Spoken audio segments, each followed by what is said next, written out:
Here is a quick look at how to create a craft presentation. What is a craft presentation, you wonder? Well, craft in this case refers to the way something is made, created, or crafted in a work of creative writing.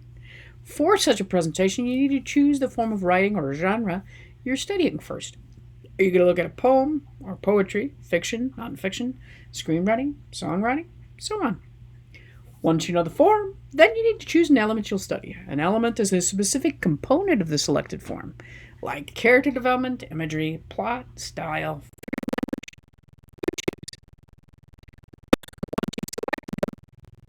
You can get started. For instance, for this look at craft presentations, we're going to talk about details, the role of details in poetry. Once you have those elements, you want to create your content by making a claim, using an expert for support, outlining how-to advice, demonstrating how it can be seen in a published piece, apply it in your own writing, and then provide an exercise.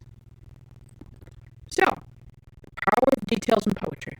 The details of poetry help to ground us in the world of the poem and allow readers to experience what the poem is about. According to the poet Billy Collins in his masterclass article, 11 Rules for Writing Good Poetry, a poet paints with words, and one of the types of brushstrokes at a poet's disposal is to paint with details.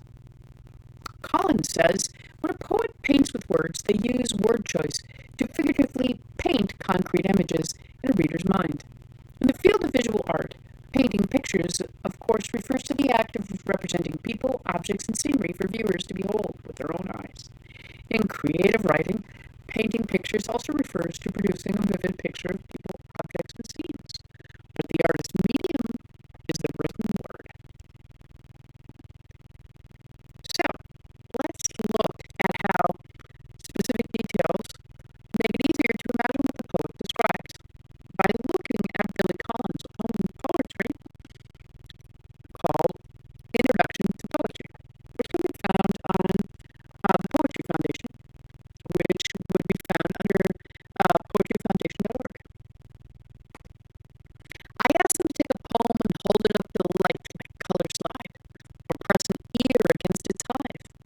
I say drop a mouse into a poem and watch him probe his way out, or walk inside the poem's room and feel the walls for a light switch. I want them to water ski across the surface of a poem, waving at the author's name on the shore. But all they want to do is tie the poem to a chair with rope and torture a confession out of it. They begin beating it with a hose to try to find out what it really means. Here, Collins is talking about how students want to find the true meaning of a poem, thanks to the grueling nature of the way high school poetry is often taught. But he does this using specific details, like when he talks about the importance of listening to a hive, listening to a poem. He compares it to a beehive, but he says pressing an ear against its hive. So it's not listening to the hive, it's pressing your ear to it. It's dropping a mouse into the poem and probing its way out. And walking around inside the room represented by the poem, or feeling the walls, not just for anything, but for a light switch. Okay?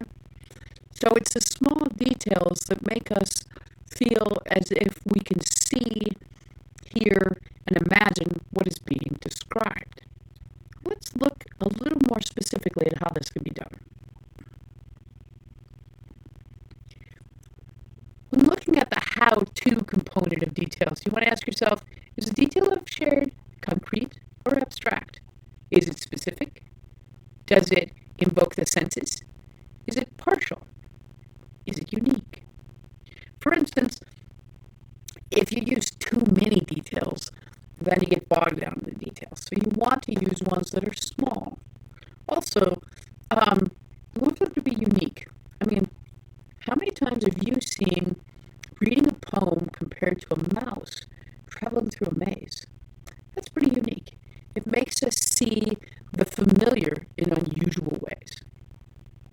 Once you've gone through the rules, then you can look at how it applies to your own writing. So you could strive to create details that bring readers into your poem. You could say, I remember failing the test. It was awful.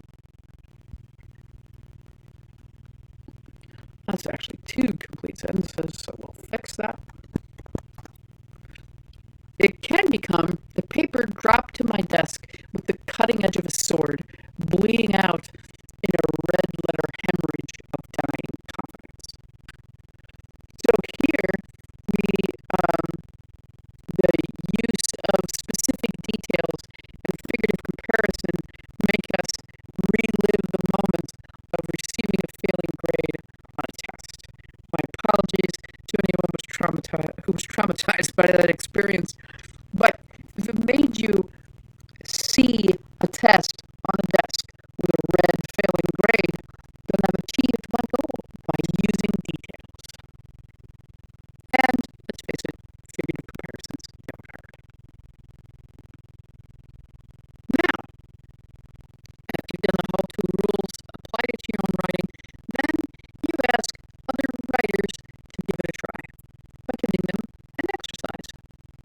So take an experience from your life that felt intense, or marked a point of change or realization, and explore the details. Try to be as specific as possible. You can free write or form them into a poem. Your choice. Once you've given the exercise, then you use your sources using MLA. Now, once you're done with your presentation, you record it using a screen recorder such as the one I'm using now, which happens to be QuickTime. It is usually already installed on your Mac, so you simply need to go to your little Apple and find